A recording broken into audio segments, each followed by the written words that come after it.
Nobody noticed what Melania asked the Pope to do for her. This says everything about her values as a believer. President Trump met Pope Francis at the Vatican on Wednesday, alongside the First Lady and his daughter, Iga.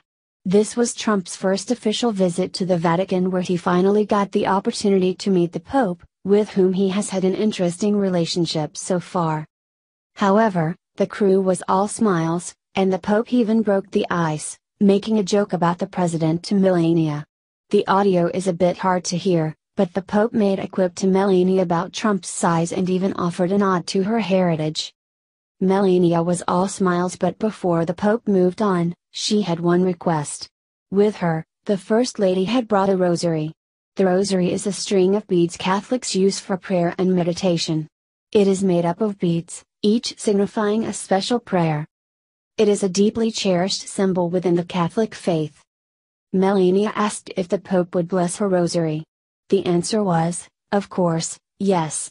As the First Lady held the rosary in both hands, Pope Francis said a prayer over it and made the sign of the cross. Melania looked delighted and quietly said, "Thank you." Melania is openly religious and a practicing Christian. President Trump and Melania Trump are regular attendees of an Episcopalian church in Palm Beach, Florida. Melania often posts about her visits to the church on Instagram.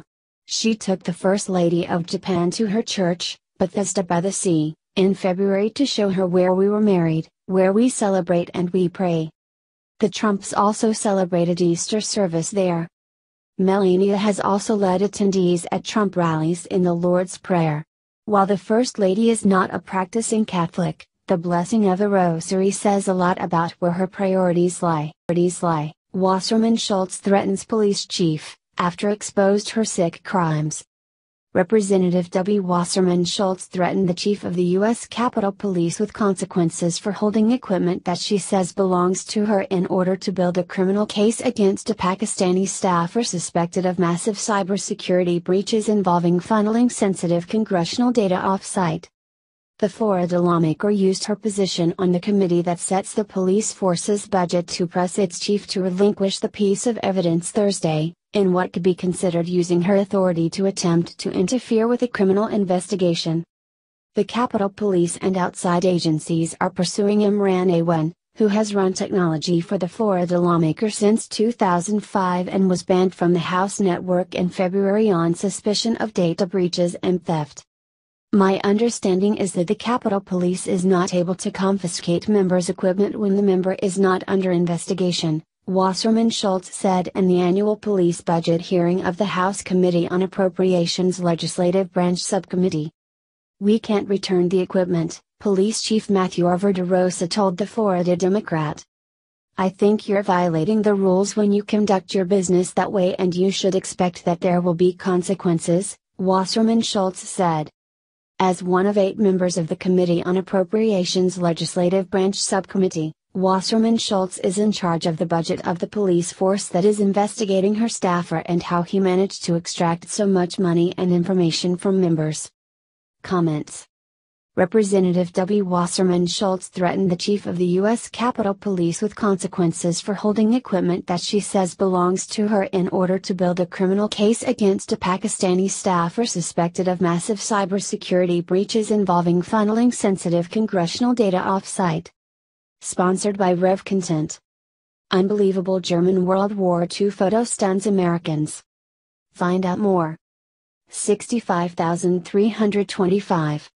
The Florida lawmaker used her position on the committee that sets the police force's budget to press its chief to relinquish the piece of evidence Thursday, in what could be considered using her authority to attempt to interfere with a criminal investigation. The Capitol Police and outside agencies are pursuing Imran Awan, who has run technology for the Florida lawmaker since 2005 and was banned from the House network in February on suspicion of data breaches and theft. "My understanding is that the Capitol Police is not able to confiscate members' equipment when the member is not under investigation," Wasserman Schultz said in the annual police budget hearing of the House Committee on Appropriations Legislative Branch Subcommittee. "We can't return the equipment," Police Chief Matthew Verderosa told the Florida Democrat. I think you're violating the rules when you conduct your business that way, and you should expect that there will be consequences, Wasserman Schultz said. As one of 8 members of the Committee on Appropriations Legislative Branch Subcommittee, Wasserman Schultz is in charge of the budget of the police force that is investigating her staffer and how he managed to extract so much money and information from members. In a highly unusual exchange, the Florida lawmaker uses a hearing on the Capitol Police's annual budget to spend 3 minutes repeatedly trying to extract a promise from the chief that he will return a piece of evidence being used to build an active case. If a member loses equipment and it is found by your staff and identified as that member's equipment and the member is not associated with any case, it is supposed to be returned.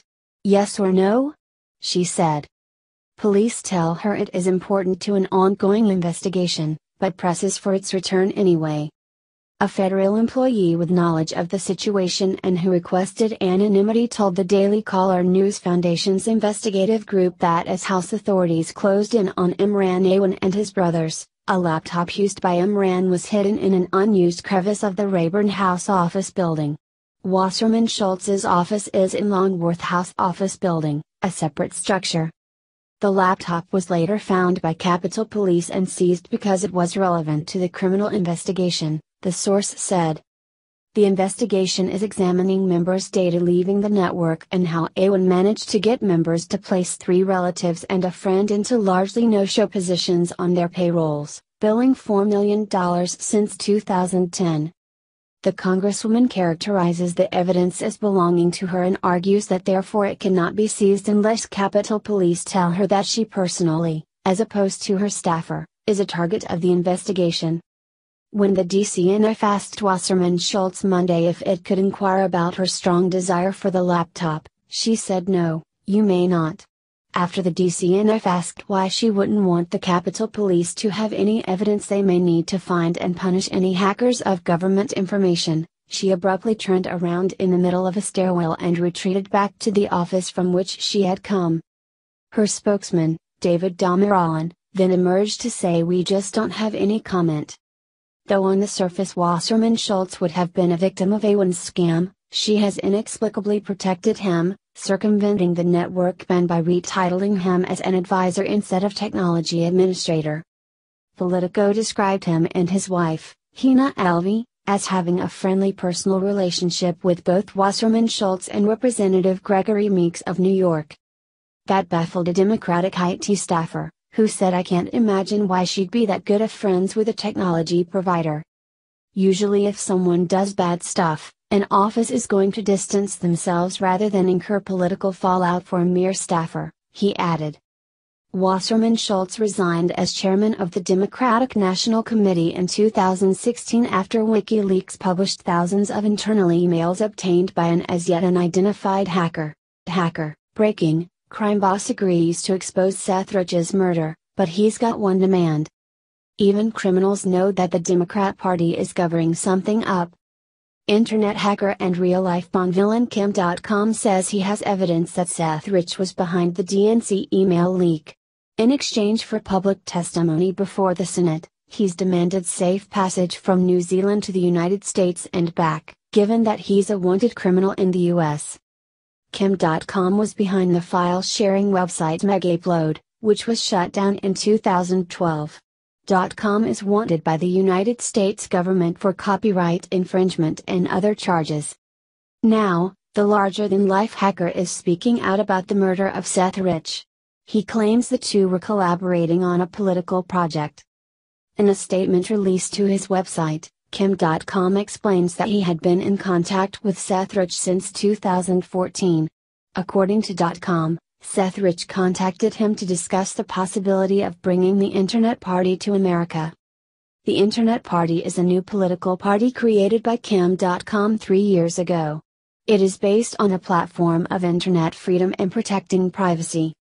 Seth Rich said he had created voter analytical tools that would be useful to launching the Internet Party in America. The two also discussed political corruption and how to change the system from the inside. Now, Kim.com is hoping to provide evidence to investigators that Seth Rich was behind the leak. Kim is clearly very serious and is willing to testify before the Senate under oath. As previously stated, Kim.com said he is willing to travel to America from New Zealand, provided he is granted safe passage and the guarantee that he would not be arrested. He claims that his lawyers have been in talks with special counsel Robert Mueller to make arrangements. Com made his fortune as an information broker, and he has dirt on just about anyone who is anyone. The Democrats must be squirming in their seats at the prospect of him testifying before Congress. Com has the power to bring down empires, and the Democrats have now crossed him. If Kim.com is refused safe passage, it will be a clear indicator that Robert Mueller is helping the Democrats with a cover-up. The hacker clearly has some very important information to share, and given his influence, Kim.com cannot be easily dismissed. What do you think about this? Comment below.